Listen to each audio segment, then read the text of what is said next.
नमस्कार, मैं डॉक्टर शालीन Sharma, urologist, न्यूट्रिमा hospital Meerut, Uttar Pradesh से।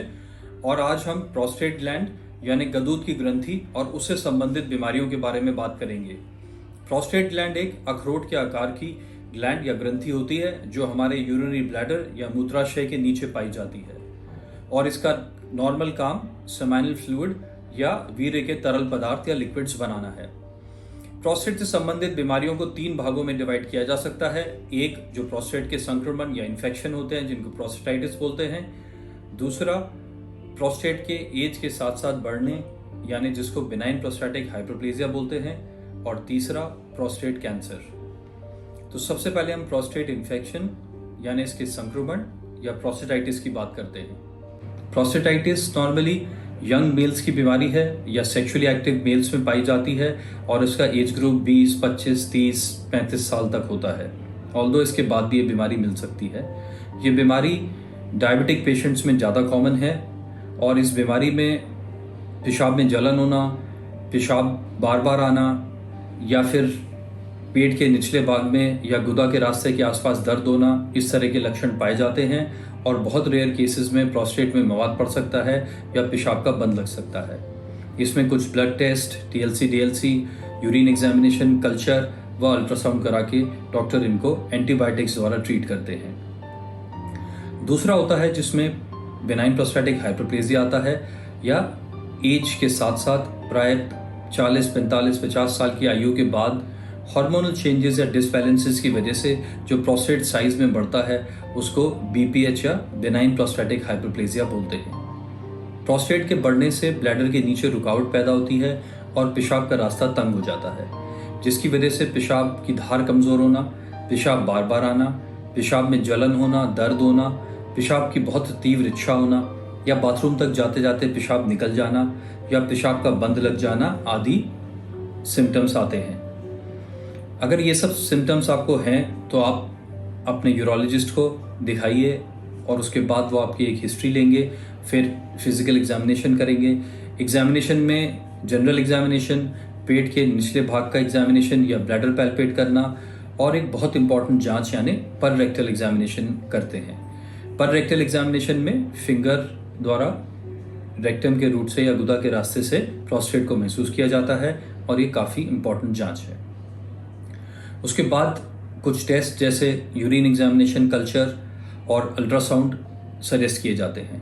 अल्ट्रासाउंड में प्रोस्टेट का आकार देखा जाता है। प्रोस्टेट नॉर्मली 16, 17, 18 ग्राम तक की ग्लैंड होती है और इसके साथ साथ 40, 50 या बहुत रेयर केसेस में 100, 125 या उससे ज़्यादा साइज इसका आ सकता है। अल्ट्रासाउंड में पोस्ट वाइड रेजल यूरिन भी देखा जाता है, यानी पेशाब करने के बाद में कितना पेशाब रह जाता है।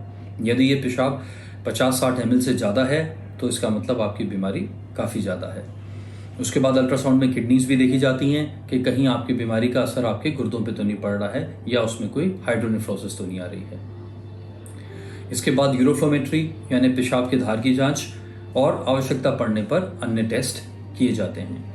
आपके सिम्टम का असेसमेंट IPSS सिम्टम स्कोर द्वारा भी किया जाता है, जिसमें कुछ सवाल आपसे पूछते हैं और हर सवाल की सीवियरिटी के हिसाब से आपको नंबर दिए जाते हैं। जितने ज़्यादा नंबर इसमें होते हैं इसका मतलब आपकी बीमारी उतनी सीवियर है।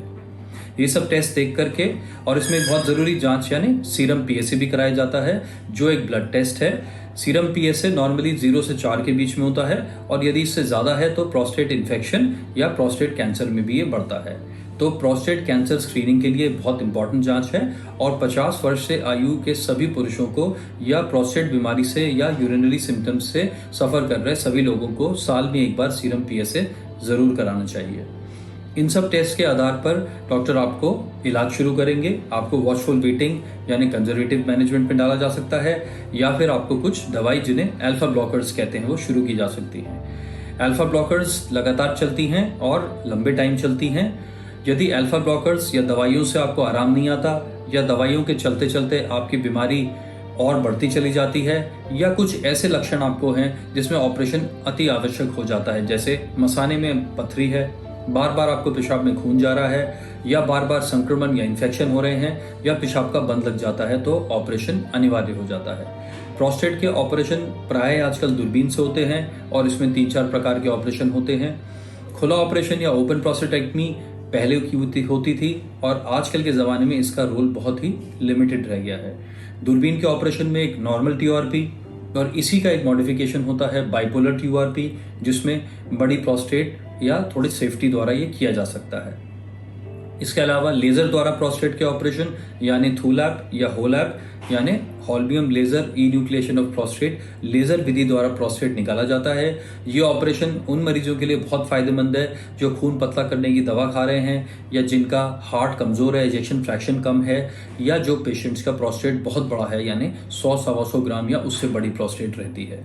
प्रोस्टेट का ऑपरेशन एक सहज ऑपरेशन है। इसमें 1-1.5 घंटे का ऑपरेशन होता है। 1 से 2 दिन आपको अस्पताल में रहना पड़ता है। वह 4 से 5 दिन में पेशाब के रास्ते से नली निकल जाती है और 6-7 दिन में आप अपनी नॉर्मल दिनचर्या शुरू कर सकते हैं। इसके अलावा प्रोस्टेट संबंधित बीमारियों में प्रोस्टेट कैंसर होता है। प्रोस्टेट कैंसर के लक्षण करीब करीब बीपीएच जैसे ही होते हैं, इसलिए आप अपने आप ये फर्क नहीं कर सकते कि ये प्रोस्टेट कैंसर तो नहीं है। इसके लिए आपको यूरोलॉजिस्ट से मिलना होगा। वो आपका पर रेक्टल एग्जामिनेशन करेंगे। पर रेक्टल एग्जामिनेशन में कैंसर वाली ग्लैंड हार्ड होती हैं, सख्त होती हैं या उनकी सरफेस इरेगुलर होती है। वह साथ साथ कैंसर से पीड़ित मरीजों का सीरम पीएसए 4 से ऊपर होता है। इस तरीके का डाउट होने पे trans rectal ultrasound guided biopsy या प्रोस्टेट की बायोप्सी गुदा के मार्ग द्वारा की जाती है, जिसमें सुई से एक छोटा सा प्रोस्टेट का सैंपल लेके उसको जांच के लिए भेजा जाता है और उसके बेसिस पे कैंसर की डायग्नोसिस बनाई जाती है। कैंसर की डायग्नोसिस बनने के बाद में कुछ और टेस्ट जैसे MP-MRI यानी कि MRI या पेट CT स्कैन या PSMA पेट स्कैन कराए जाते हैं और उस हिसाब से इसका इलाज होता है। तो दोस्तों, प्रोस्टेट का बीमारियों का इलाज बहुत ही सहज है और इसलिए प्रोस्टेट संबंधित बीमारियों में बिल्कुल लापरवाही नहीं बरतनी चाहिए। किसी भी किस्म की पेशाब की तकलीफ होने पर आप अपने यूरोलॉजिस्ट को दिखाएं और एग्जामिन कराएं, टेस्ट कराएं, व ट्रीटमेंट शुरू कराएं। अपने प्रोस्टेट को, अपने स्वास्थ्य को, अपने गुर्दों को स्वस्थ रखें। धन्यवाद।